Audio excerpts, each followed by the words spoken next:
Hello everyone, स्वागत है सभी का स्टडी विद पवन में। मैं हूं आपका दोस्त पवन, लेकर हाजिर हूं इंडियन पॉलिटी का एक और टॉपिक जिसका नाम है सोर्सेज ऑफ इंडियन कॉन्स्टिट्यूशन। मतलब कि कॉन्स्टिट्यूशन बनाते टाइम इंडिया के गवर्नमेंट ने किन किन कंट्रियों के कॉन्स्टिट्यूशन के फीचर्स को अडेप्ट किया और उनमें से कुछ अच्छी चीज़ें अपने अकॉर्डिंग, अपनी कंट्री के अकॉर्डिंग उसमें कुछ ना कुछ ऐड करके या उसमें कुछ डिलीट करके और इंडिया के कॉन्स्टिट्यूशन को तैयार किया। और इसमें 10 कंट्री हैं। गवर्नमेंट ऑफ इंडिया एक्ट 1935 भी है, जिससे इंडिया के संविधान को तैयार किया गया।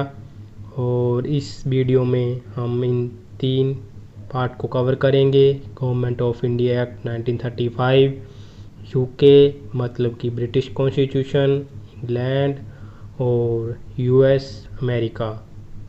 तो ज़्यादा टाइम ना लेते हुए वीडियो को शुरू करते हैं।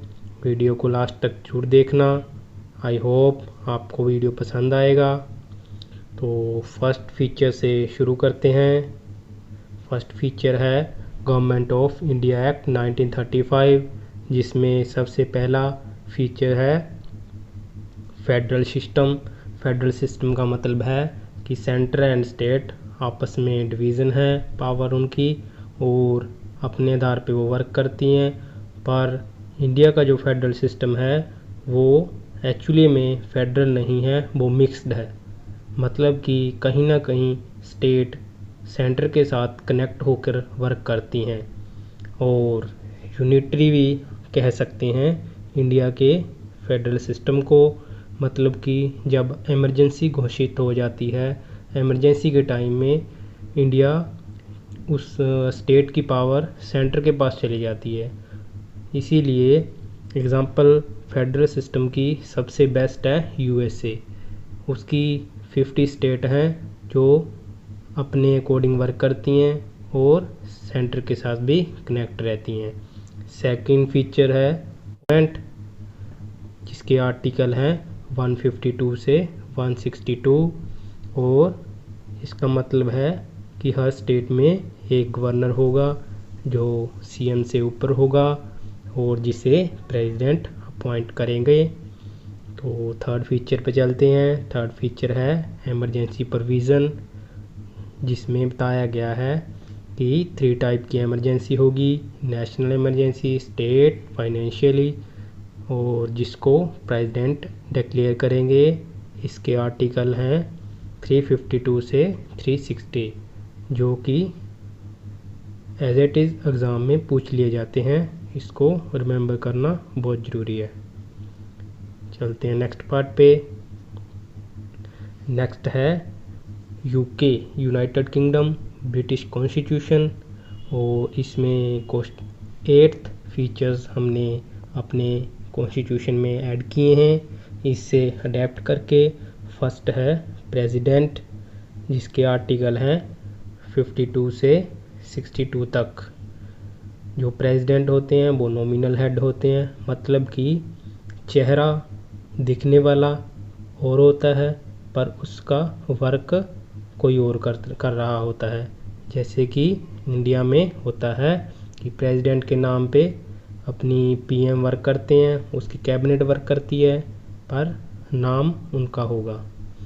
और सेकंड फीचर है पीएम की पोस्ट, प्राइम मिनिस्टर की पोस्ट, जिसके आर्टिकल हैं अपॉइंटमेंट का आर्टिकल है 75 और उनकी ड्यूटीज़ बताई गई हैं 78 में। थर्ड पार्ट पे चलते हैं, पार्लियामेंट्री फॉर्म ऑफ गवर्नमेंट, जिसका मतलब है कि जिन्हें हम इलेक्ट करके पार्लियामेंट में पहुंचाते हैं, जिताकर एमपी एमएलए को पार्लियामेंट में पहुंचाते हैं, वो हमें रिप्रेजेंट करते हैं।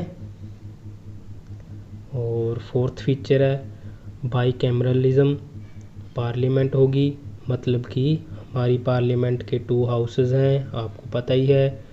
राज्यसभा है जो कि अपर हाउस है, लोकसभा है जो कि लोअर हाउस है। इसी तरह चलते हैं फिफ्थ पार्ट पे।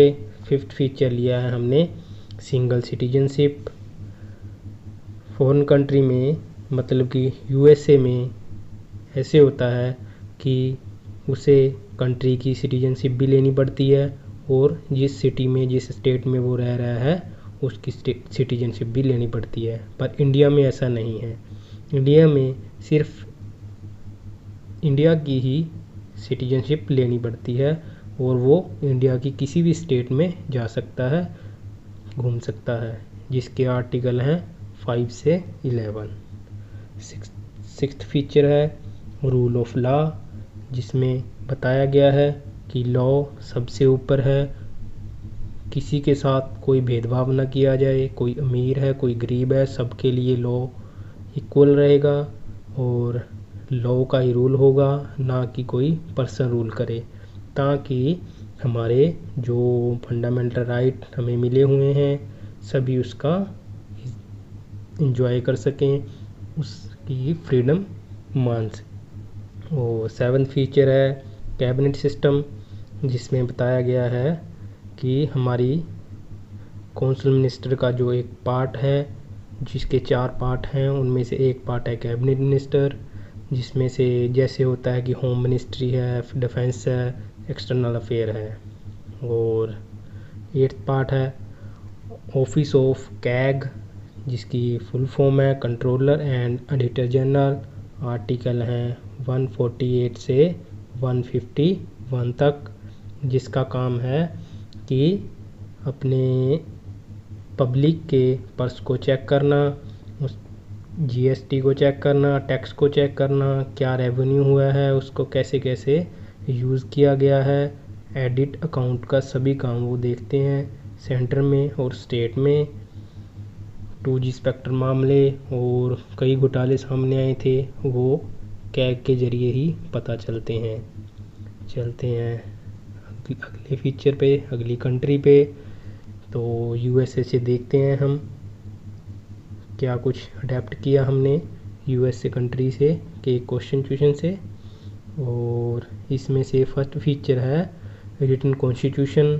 हमारे कॉन्स्टिट्यूशन की तरह यूएसए का कॉन्स्टिट्यूशन भी रिटन है, सभी पोस्ट सबकी क्या ड्यूटीज़ है, कैसे अपॉइंटमेंट होगी, ये सब कुछ गिवन है उसके कॉन्स्टिट्यूशन में, उनके भी और हमारे भी। और सेकंड फीचर है फंडामेंटल राइट, जिसका आर्टिकल है 12 से 35 तक, जिसमें हमें 6th फंडामेंटल राइट मिले हुए हैं। इनको हम आने वाली नेक्स्ट वीडियो में या किसी और वीडियो में जैसे जैसे मैं वीडियो बनाता जाऊंगा तो इन सभी फंडामेंटल राइट को मैं अच्छे से कवर करूंगा, डाउट डिस्ट्रॉय कर दूंगा आपका सब। तो थर्ड फीचर है प्रीएम्बल।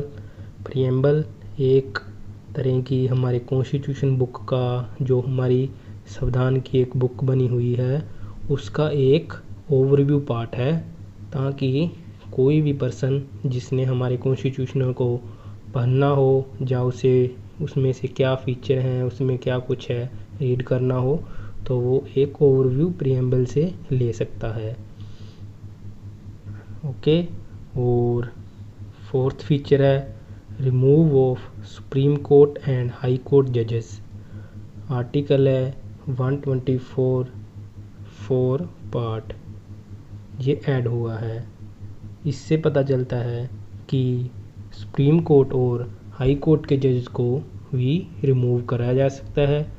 इसमें बताया गया है आर्टिकल में कि उनके प्रोसेस क्या है, क्या कौन उन्हें रिमूव कर सकता है। और फिफ्थ फीचर है प्रेसिडेंट की इम्पीचमेंट।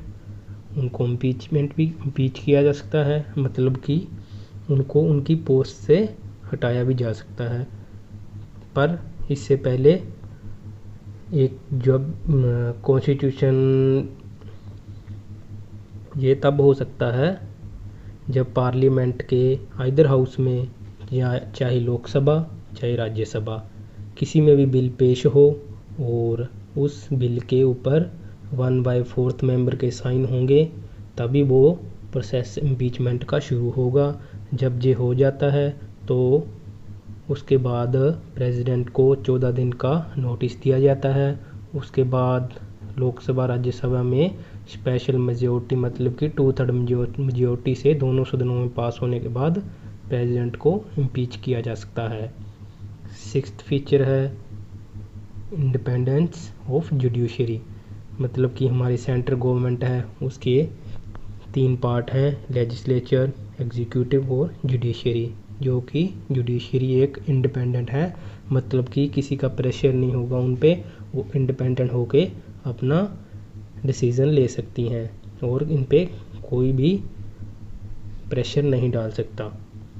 पर इसके साथ ही हमें 7th फीचर ये भी बताता है जुडिशियल रिव्यू आर्टिकल 13 कि अगर गवर्नमेंट, इंडियन गवर्नमेंट कोई ऐसा लॉ लेकर आए जिसमें कॉन्स्टिट्यूशन की बेसिक स्ट्रक्चर हिल रही हो, उस बेसिक स्ट्रक्चर के आधार पे ये एक बिल आया था।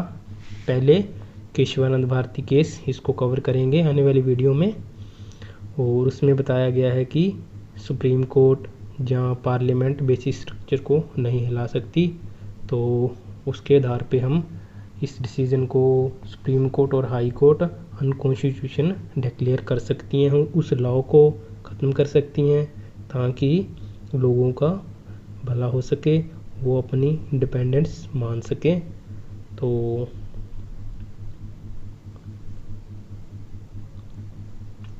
इसी के साथ ये वीडियो फिनिश करते हैं। आई होप आपको वीडियो पसंद आए, तो चैनल को सब्सक्राइब करना, आपके एक लाइक से हमें बहुत मोटिवेशन मिलता है, तो प्लीज़ सब्सक्राइब करें। Thank you for watching.